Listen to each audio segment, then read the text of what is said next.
नमस्कार, स्वागत है आपका। खबर उत्तराखंड देख रहे हैं आप। मैं हूं आपके साथ अनाया शर्मा। शुरुआत करेंगे खबरों की विस्तार से। कांग्रेस प्रदेश उपाध्यक्ष संगठन मथुरा दत्त जोशी ने कहा कि सामान्य नागरिकता संहिता के मुद्दे पर भाजपा सरकार की ओर से जनता को भ्रमित किया जा रहा है। सरकार में सामान्य नागरिक संहिता पर निर्णय लेने की क्षमता नहीं है, जिससे बार बार सामान्य नागरिक संहिता का ड्राफ्ट तैयार करने के लिए गठित समिति का कार्यकाल बढ़ाया जा रहा है। सामान्य नागरिक संहिता के मुद्दे पर कांग्रेस ने प्रदेश सरकार पर पलटवार किया है। प्रदेश संगठन उपाध्यक्ष मथुरा दत्त जोशी ने कहा कि समान नागरिक संहिता भाजपा का एजेंडा है, जो भाजपा के घोषणा पत्र में भी शामिल है। बार बार समान नागरिक संहिता को लागू करने की बात कहकर प्रदेश की जनता को भ्रमित कर रही है। यदि सरकार की मंशा समान नागरिक संहिता को लाने की है तो अपने स्तर पर निर्णय लें।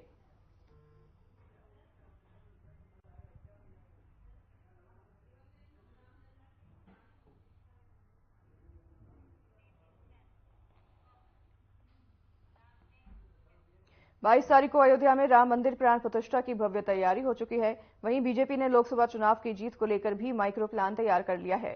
साथ ही बीजेपी पर निशाना साधते हुए कांग्रेस पार्टी के प्रदेश अध्यक्ष करण मारा ने कहा कि बीजेपी एक चालाक पार्टी रही है और वो भगवान राम के नाम को भी महज राजनीति के लिए इस्तेमाल कर रही है।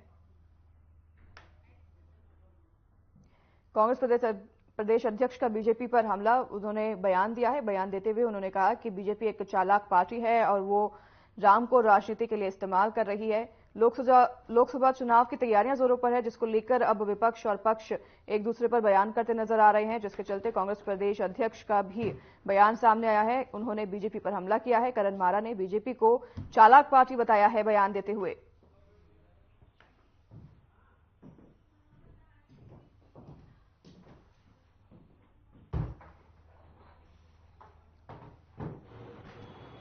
देखिए, बीजेपी क्या करेगी क्या नहीं करेगी कोई प्रिज्यूम नहीं कर सकता, क्योंकि ये बड़ी चालाक पार्टी है और भगवान राम का इस्तेमाल राजनीति में कर रही है। हालांकि राम की जो मर्यादाएं हैं उनसे इनका दूर दूर तक कोई लेना देना, कोई रिश्ता नहीं है। शंकराचार्यों का की जो शंकाएं हैं वो यूं ही नहीं है। जिन्होंने पूरे रामलला की लड़ाई को लड़ा, कोर्ट में लड़ा, हुआ सारे बाहर हैं। और बीजेपी से जुड़े हुए कुछ चाटुकार लोग और बीजेपी से जुड़े हुए कुछ संगठन इसमें आगे आ गए हैं। जो हकीकत है वो लोग बाहर हैं। जिन्होंने कोर्ट में पैरवी की, जिन्होंने आंदोलन चलाया, वो सभी लोग तो आज बाहर हैं। तो ये सब चीज लोग देख रहे हैं और जो अभी नहीं भी देख पा रहे हैं उनको आने वाले समय में पता चल जाएगा।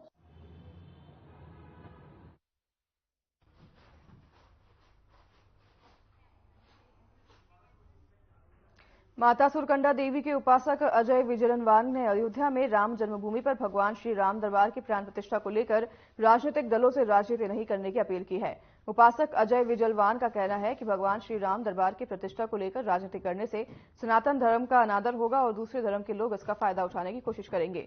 शनिवार को ढालवाला स्थित अपने पूजा स्थल पर माता सुरकंडा देवी के उपासक अजय विजयवान ने कहा कि शंकराचार्य के बयान को लेकर किसी को भी, विपक्षी दल को भी राजनीतिक नहीं करनी चाहिए, जो कि विपक्षी दल जमकर राजनीति कर रहा है। राजनीति से ऊपर धर्मगुरु हैं, शंकराचार्य धर्म के प्रधानमंत्री हैं, उनके बयान को लेकर राजनीति करना ठीक नहीं है।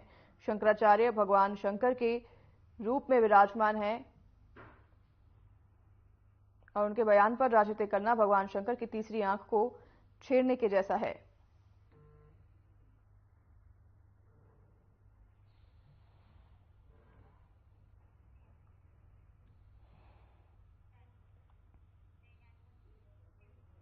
दून अस्पताल के अंदर निर्माण कार्य शुरू हो चुका है। प्राचार्य डॉक्टर आशुतोष सयाना ने बताया कि 570 बेड का नया टावर दून अस्पताल में बनने जा रहा है, जिसका निर्माण कार्य शुरू हो चुका है और लगभग 1 साल के अंदर उसके पूरे होने की संभावना है।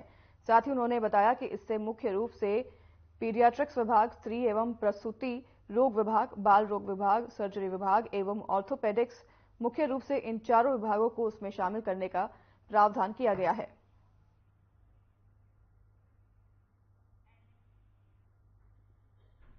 दून अस्पताल में निर्माण कार्य शुरू हो गया है और दून अस्पताल में सभी सुविधाएं अब मिलेंगी। सभी कार्यों का निर्माण इसमें चल रहा है। 570 बेड का नया टावर बनने जा रहा है, जिससे कि सभी को यहां पे सारी सुविधाएं मिलेंगी। दून अस्पताल का निर्माण कार्य शुरू हो गया है। 570 का एक अस्पताल बनने जा रहा है। इस अस्पताल में मरीजों के लिए सारी सुविधाएं उपलब्ध की जाएंगी। 570 बेड का यह अस्पताल बनने जा रहा है, जिसका निर्माण कार्य शुरू हो चुका है।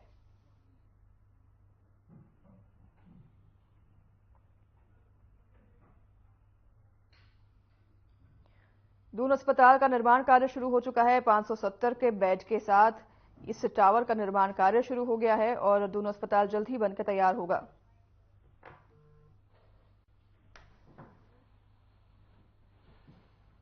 नए जो है टावर जिसमें कि 570 बेड का जो है प्राविधान रखा गया है और उसका निर्माण कार्य जो है अभी प्रारंभ हो चुका है और मुझे लगता है शीघ्र ही लगभग 1 साल के अंतर्गत बनने की संभावना है।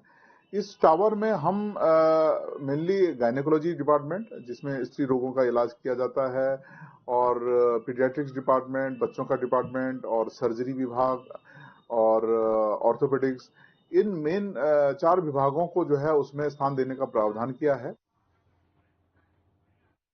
ऋषिकेश में उप जिला चिकित्सालय में अब नर्सिंग स्टाफ की कमी नहीं रहेगी। राज्य सरकार ने 35 नए नर्सिंग स्टाफ की भर्ती उप जिला चिकित्सालय में कर दी है।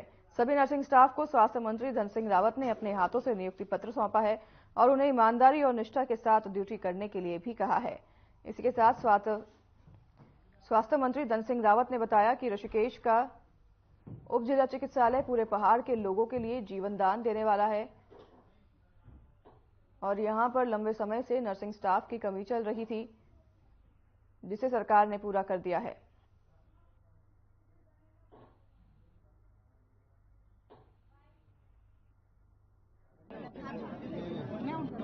का स्वास्थ्य आंकड़ा धन्यवाद देना चाहता हूँ। हम 3000 नर्सिंग अधिकारियों को वर्षवार नियुक्त किया गया और अभी लगभग 1400 नर्सिंग अधिकारियों को आजकल हम हर जिलों में लेकर दे रहे हैं।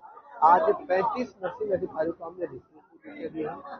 अब जो हमारा उप जिला चिकित्सालय ऋषिकेश, यहाँ पे जो आईसीयू की दिक्कत थी, यहाँ पे जो इमरजेंसी की दिक्कत थी, अब हमको यहाँ पे सभी नर्सिंग अधिकारी मिल गए हैं। अब यहाँ पे पूरा हॉस्पिटल की आईसीयू बहुत अच्छी चल जाएगी और पूरे जिले में अब नर्सिंग अधिकारियों की कहीं कोई दिक्कत नहीं रहेगी।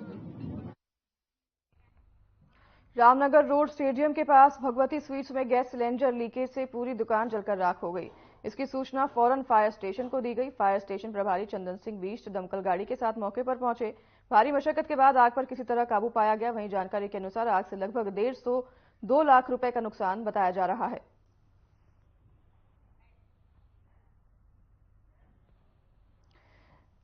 दुकान पर भीषण आग लग गई है। हालांकि दमकल की गाड़ियां वहां आग बुझाने के लिए पहुंची।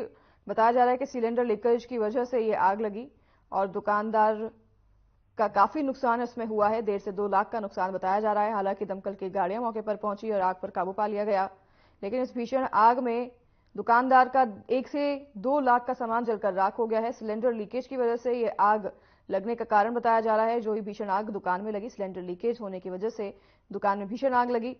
हालांकि मौके पर फायर ब्रिगेड की टीम पहुंची और उन्होंने आग पर काबू पाया, लेकिन दुकानदार का 1 से 2 लाख का सामान जलकर इस आग में खाक हो गया है।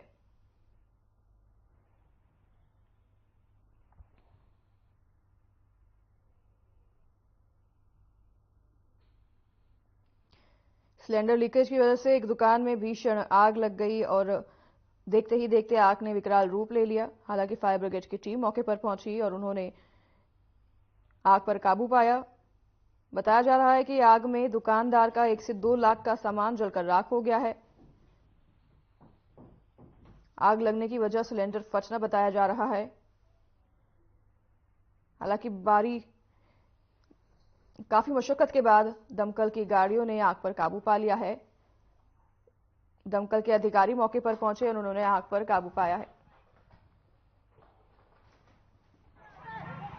सूचना मिली हमारे कंट्रोल रूम में, बताया गया और तुरंत हमने एक्शन लिया। यहाँ देखा तो रास्ते में जाम भी लगा था।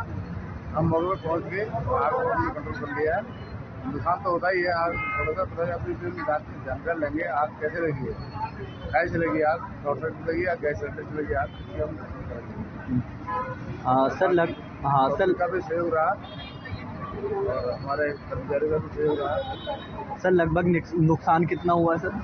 लगभग नुकसान अब तो इसके विश्लेषण करके मालूम पड़ेगा ना, क्या क्या बताएंगे अभी। सूचना मिली हमारे कंट्रोल रूम में, बताया गया, तुरंत हमने एक्शन लिया। यहाँ देखा तो रास्ते में जाम भी लगा था, हम मौके पर पहुंच गए, आग को हमने कंट्रोल कर लिया है। नुकसान तो होता ही है, आग थोड़ा सा पता अपनी जानकारी लेंगे आग कैसे लगी है, कैसे चलेगी आग, शॉर्ट सर्किट लगी या गैस सिलेंडर चलेगी आग, हम सर का भी सहयोग रहा और हमारे कर्मचारी का भी सहयोग रहा। सर लगभग नुकसान कितना हुआ सर? लगभग नुकसान अब तो जाए इसके विश्लेषण करके मालूम पड़ेगा ना, क्या क्या बताएंगे अभी। सूचना मिली हमारे कंट्रोल रूम में, बताया गया, तुरंत हमने एक्शन लिया। यहाँ देखा तो रास्ते में जाम भी लगा था, हम मौके पर पहुंच गए, आग को हमने कंट्रोल कर लिया है। नुकसान तो होता ही है, आग थोड़ा सा पता अपनी जानकारी लेंगे आग कैसे लगी है, कैसे चलेगी आग, शॉर्ट सर्किट लगी या गैस सिलेंडर चलेगी आग, हम सर का भी सहयोग रहा और हमारे कर्मचारी का भी सहयोग रहा। सर लगभग नुकसान कितना हुआ सर? लगभग नुकसान अब तो जाए इसके विश्लेषण करके मालूम पड़ेगा ना, क्या क्या बताएंगे अभी। सूचना मिली हमारे कंट्रोल रूम में, बताया गया, तुरंत हमने एक्शन लिया। यहाँ देखा तो रास्ते में जाम भी लगा था, हम मौके पर पहुंच गए, आग को हमने कंट्रोल कर लिया है। नुकसान तो होता ही है, आग थोड़ा सा पता अपनी जानकारी लेंगे आग कैसे लगी है, कैसे चलेगी आग, शॉर्ट सर्किट लगी या गैस सिलेंडर चलेगी आग, हम सर का भी सहयोग रहा और हमारे कर्मचारी का भी सहयोग रहा। सर लगभग नुकसान कितना हुआ सर? लगभग नुकसान अब तो जाए इसके विश्लेषण करके मालूम पड़ेगा ना, क्या क्या बताएंगे अभी। सूचना मिली हमारे कंट्रोल रूम में, बताया गया, तुरंत हमने एक्शन लिया। यहाँ देखा तो रास्ते में जाम भी लगा था, हम मौके पर पहुंच गए, आग को। खबर उधम सिंह नगर के खटीमा से है, जहां 22 जनवरी को होने वाले भगवान श्री राम के प्राण प्रतिष्ठा के अवसर पर खटीमा क्षेत्र में जगह जगह होने वाले विभिन्न कार्यक्रमों को शांतिपूर्ण तरीके से संपन्न कराने के लिए कोतवाली परिसर में गणमान्य व्यक्तियों के साथ बैठक का आयोजन किया गया। इस अवसर पर आयोजित होने वाले कार्यक्रमों में सभी से सहयोग की अपील की गई। उन्होंने आश्वासन दिया कि इस अवसर पर सुरक्षा और शांति व्यवस्था तथा यातायात व्यवस्था को सुचारू बनाए रखने का पूरा ध्यान रखा जाएगा।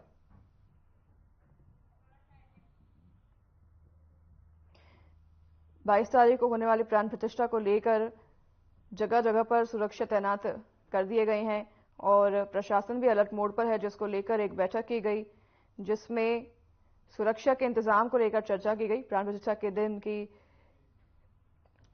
22 जनवरी को प्राण प्रतिष्ठा होनी है, जिस दिन सुरक्षा तैनात कर दिए गए हैं। कोतवाली परिसर में एक बैठक ली गई है जिसमें सुरक्षा को लेकर चर्चा की गई है और उसी के चलते आपको बता दें कि सुरक्षा तैनात की गई है हर जगह पर प्रदेश में।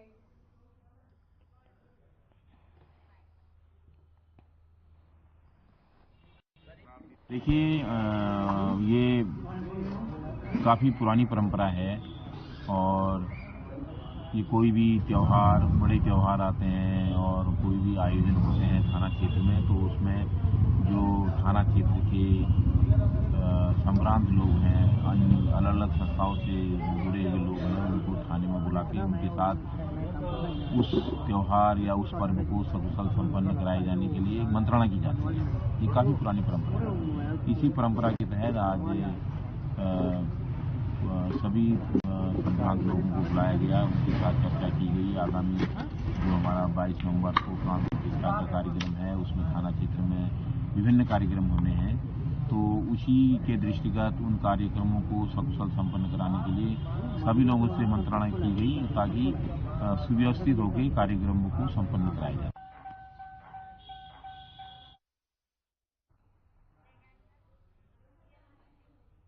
राजधानी देहरादून का दून अस्पताल शहर का बड़ा अस्पताल होने के कारण दूर दराज के क्षेत्रों से भी यहां पर प्रसव के लिए लोग आते हैं, जिसमें अक्सर सामान्य प्रसव के भी लोग होते हैं।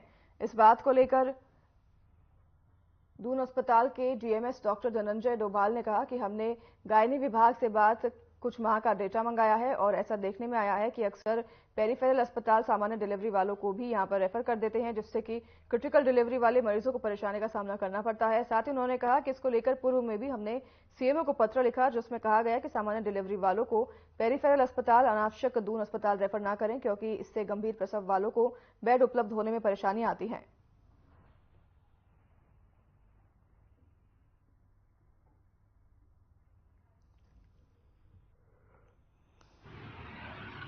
देखिए ऐसा है कि जो हमारे अस्पताल में जो आने वालों की संख्या है और जो बाहर से रिफर होके आते हैं उसकी संख्या में जमीन आसमान का अंतर होता है। बाहर से बहुत ज्यादा मरीज आते हैं और लेकिन उनमें से कई लोगों की नॉर्मल डिलीवरी भी होती है जिनका कि नंबर काफी ज्यादा है। तो उसके लिए गायनी डिपार्टमेंट को बोला गया है कि एक डाटा देंगे हमें पिछले 2 महीने 3 महीने का, और जिसके बारे में पूर्व में भी सीएमओ साहब को एक लेटर लिखा गया है कि कम से कम जो पेरिफेरी हॉस्पिटल है उनको निर्देशित किया जाए कि जो नॉर्मल डिलीवरी है उनको अपने स्तर पे ही उसका निस्तारण करें। क्योंकि एक बार अगर वो हमारे अस्पताल आते हैं तो जो सीरियस मरीज है उनको बिस्तर मिलने की असुविधा और डॉक्टरों की कमी के चलते उनको प्रॉपर इलाज नहीं मिलता, उसकी भी शिकायतें मिलती हैं। तो इन सब चीजों को हम अंकुश लगा सकते हैं अगर वो पेरिफेरी में ही उनका प्रॉपर ट्रीटमेंट मिल पाए तो।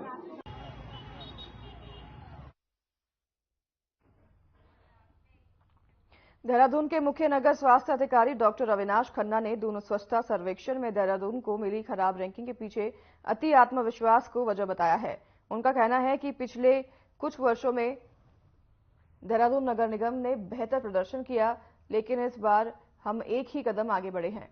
इसके पीछे देहरादून नगर निगम के जिम्मेदार लोग टॉप 50 में आने के लिए आश्वस्त हैं। उन्होंने बताया कि इस बार की गलतियों से सबक लेते हुए आगे देहरादून नगर निगम को बेहतर प्रदर्शन करने के लिए तैयार किया जाएगा। आपको बता दें कि दून स्वच्छता सर्वेक्षण में इस बार देहरादून नगर निगम एक कदम ही आगे बढ़ा है और देश भर के 446 शहरों में किए गए इस सर्वेक्षण में देहरादून को 68वीं रैंक मिली है और पिछले साल देहरादून 59वीं रैंक पर था।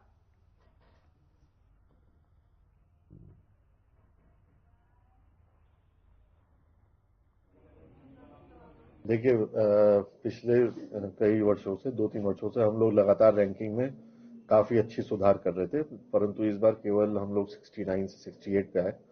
और इसका एक मुख्य कारण ये भी रहा कि हम लोग ज्यादा अंडर 50 में हम लोग अपने आप को मान के चल रहे थे, परंतु जो हमारी एजेंसी थी उनके द्वारा जो है जीएफसी में अप्लाई नहीं किया गया 5 स्टार के लिए, जिस कारण से हमें जो है गत वर्ष की भांति इस वर्ष भी जो है जीएफसी 3 स्टार रैंकिंग ही मिली।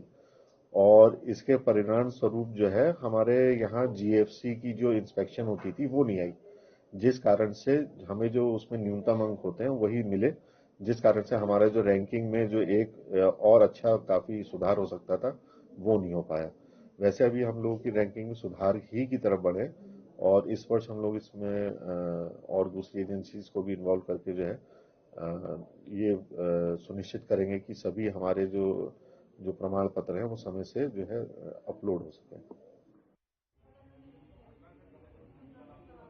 धर्मनगरी हरिद्वार में धूमधाम के साथ स्ट्रीट वेंडर्स दिवस मनाया गया। हरिद्वार नगर निगम कार्यालय परिसर में आयोजित कार्यक्रम में मुख्य नगर आयुक्त वरुण चौधरी ने कई लघु व्यापारियों को सेक्टर 2 में स्थापित किए गए वेंडिंग जोन के दुकानों की चाबियां सौंपी। इसी के साथ ही कई बुजुर्ग लघु व्यापारियों को भी सम्मानित किया गया। इसी के साथ आपको बता दें कि आईएएस वरुण चौधरी ने कार्यक्रम में उपस्थित लघु व्यापारियों की समस्याओं को सुना और उनके समाधान का आश्वासन भी दिया। इस दौरान लघु व्यापार एसोसिएशन के अध्यक्ष संजय चोपड़ा ने कहा कि देश के पूर्व प्रधानमंत्री अटल बिहारी वाजपेयी ने लघु व्यापारियों के उत्थान के लिए कई कल्याणकारी योजनाएं चलाई थी और आज प्रधानमंत्री नरेंद्र मोदी उन योजनाओं को आगे बढ़ने का काम कर रहे हैं।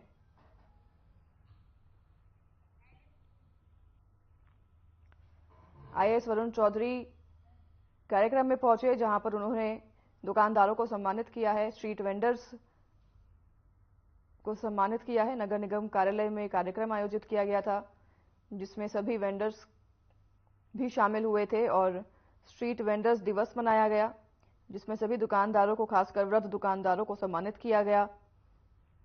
नगर निगम कार्यालय में ये कार्यक्रम आयोजित किया गया था जहां पे स्ट्रीट वेंडर्स दिवस मनाया गया और कई दुकानदारों को सम्मानित किया गया है।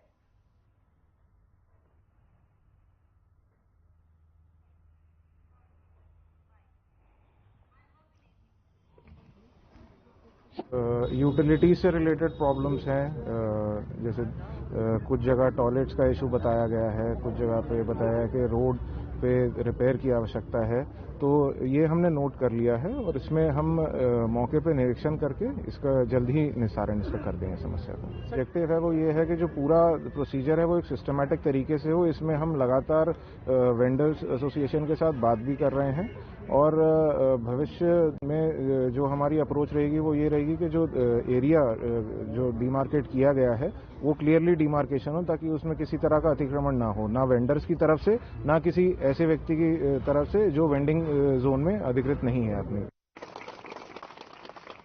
खबर काशीपुर से है, जहां पर 19वीं वैज्ञानिक सलाहकार समिति बैठक का आयोजन किया गया और बाजपुर रोड स्थित कृषि विज्ञान केंद्र काशीपुर में 19वीं वैज्ञानिक सलाहकार समिति का बैठक किया गया और बैठक की अध्यक्षता प्रसार शिक्षा पंतनगर के विदेशक डॉक्टर जितेंद्र क्वात्रा ने की। बैठक में आगामी वर्ष 2024-25 के महासार कैलेंडर के अनुरूप कार्य करने हेतु लक्ष्य रखा गया। साथ ही बैठक में केंद्र के वैज्ञानिकों के साथ ही पंतनगर से आए वैज्ञानिक, रेशीय विभागों के अधिकारी एवं प्रगतिशील कृषक सदस्यों ने भाग लिया। इस बैठक में किसानों की आय को कैसे बढ़ाया जाए, इस पर विस्तार से चर्चा की गई।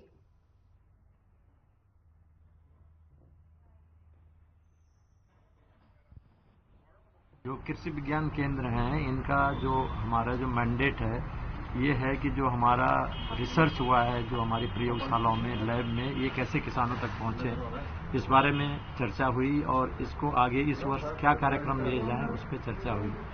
आपने जो बीज उत्पादन के बारे में बोला है, बीज क्या है कि हमारा ये जो तराई का क्षेत्र है, ये गेहूं के बीज के लिए बहुत अच्छा जाना जाता है और हमारी बीज की क्वालिटी बहुत अच्छी होती है गेहूं के संबंध में। अभी जो चर्चा हमने की है कि किसानों की आय कैसे बढ़ाई जाए, इस पे जो है ध्यान देने की बात है, क्योंकि बीज से जो है जो ज़्यादा आय होगी किसानों को, बजाय कि साधारण गेहूं बोने से। ये जो हमारा कृषि विज्ञान केंद्र काशीपुर है, इसकी 19वीं बैठक हुई है आज। वैज्ञानिक सलाहकार समिति की बैठक है। इसमें हम लोग क्या करते हैं कि ये जो हमारे वैज्ञानिक लोग हैं, ये पूरे साल का कार्यक्रम बनाते हैं और हमको अगले साल क्या करना है वो चर्चा करते हैं और हमने जो अभी तक किया है उसके बारे में भी चर्चा की जाती है। इसके मुख्य उद्देश्य यही है कि जो हमारे जिले की जो समस्याएं हैं उसको ध्यान में रखकर ये बैठक आयोजित की जाती है। श्री राम मंदिर की 22 जनवरी को अयोध्या में होने वाली प्राण प्रतिष्ठा से पूर्व श्री राम मंदिर तीर्थ न्यास उधम सिंह नगर के आह्वान पर गांधी पार्क में होने वाले हनुमान चालीसा कार्यक्रम में विधायक शिव अरोड़ा ने विशाल बाइक रैली मुख्य बाजार से निकलते हुए गांधी पार्क पहुंचे, जिससे सैकड़ों की संख्या में युवा भगवा ध्वज लेकर जय श्री राम के नारों के साथ पूरे दमखम के साथ गांधी पार्क हनुमान चालीसा कार्यक्रम में शामिल हुए। और वहीं विधायक शिव अरोड़ा के एन झा कॉलेज से प्रारंभ होकर गल्ला मंडी होते हुए भगत सिंह चौक से गांधी पार्क पहुंचे। वहीं सैकड़ों लोग राममय नजर आए। वहीं समाज सेवक भरत भूषण चूक ने बयान देते हुए कहा कि देश के कोने कोने में बस एक ही गूंज है, जय श्री राम का नारे की गूंज है और अब करोड़ों राम भक्तों का सपना साकार होने को है। तो 22 जनवरी को पूरे विश्व अयोध्या में प्रभु श्री राम की प्राण प्रतिष्ठा का साक्षी बनेगा, जिसके चलते आज हनुमान चालीसा का पाठ किया गया है।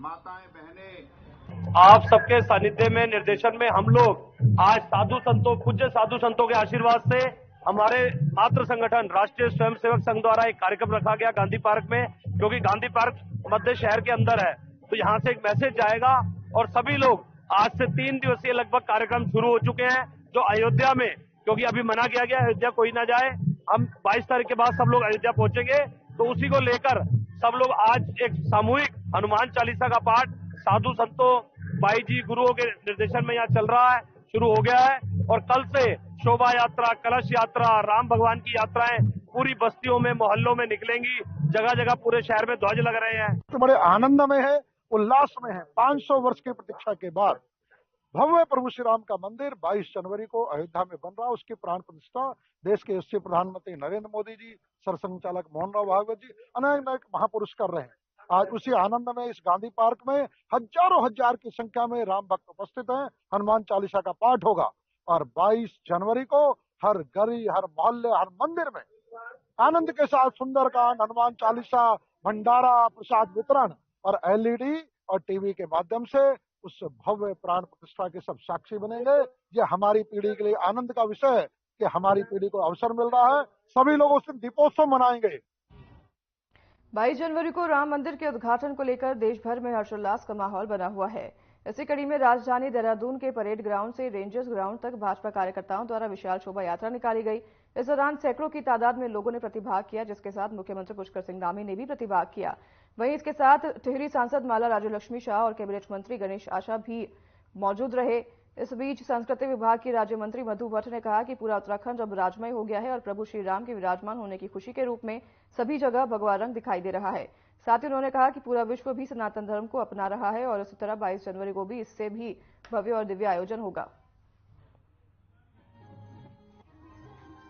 देखिए, बिल्कुल आज देवभूमि उत्तराखंड से 14 तारीख से ही 14 जनवरी से ही माननीय श्री पुष्कर सिंह धामी जी ने जिस प्रकार से अनेकों आयोजनों के भक्तिपूर्ण जो हमारे आयोजन होते हैं उसके माध्यम से जगह जगह पर मठ मंदिरों में जो है धार्मिक सांस्कृतिक कार्यक्रम आयोजित किए। उसी के क्रम में आज यहाँ पर दिव्य भव्य और प्रभु श्री राम की जो है शोभा यात्रा निकाली जा रही है। पलटन बाजार, आप ये जो देहरादून का जो पुराना पलटन बाजार है, ये बहुत ही भगवा में भगवा के झंडों से आप देख रहे हो, कहीं कस्तूरी लिखा है।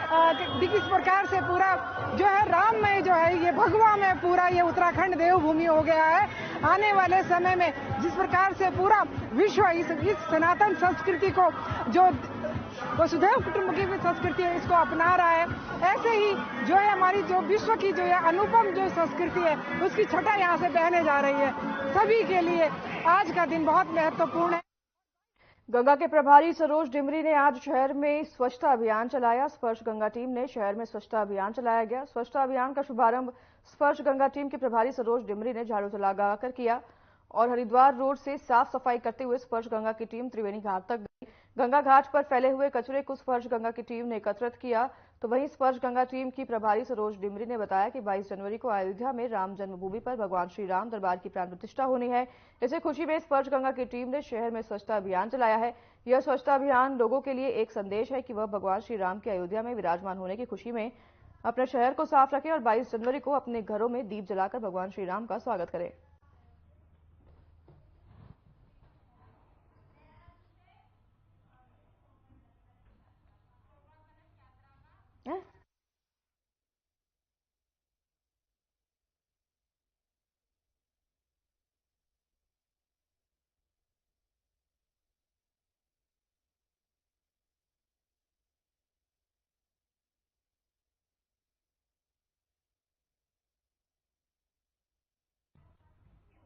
चलिए आपको सीधा लिए चलते हैं देहरादून, जहां पर कलश शोभा यात्रा का आयोजन किया गया है। इसी बीच मुख्यमंत्री धामी भी यहां मौजूद हैं। वही हमारे प्रधानमंत्री आदरणीय नरेंद्र मोदी जी का नेतृत्व रहा है, जिन्होंने हमको ये दिन देखने का शुभ अवसर उनके कार्य से प्राप्त हुआ है। मोदी जी का भी अभिनंदन करना चाहते हैं। और देखिए, भगवान राम वहां विराजित हो रहे हैं, तो हमारे प्रधानमंत्री मोदी जी लगातार 11 दिनों तक आज भी कठिन साधना कर रहे हैं।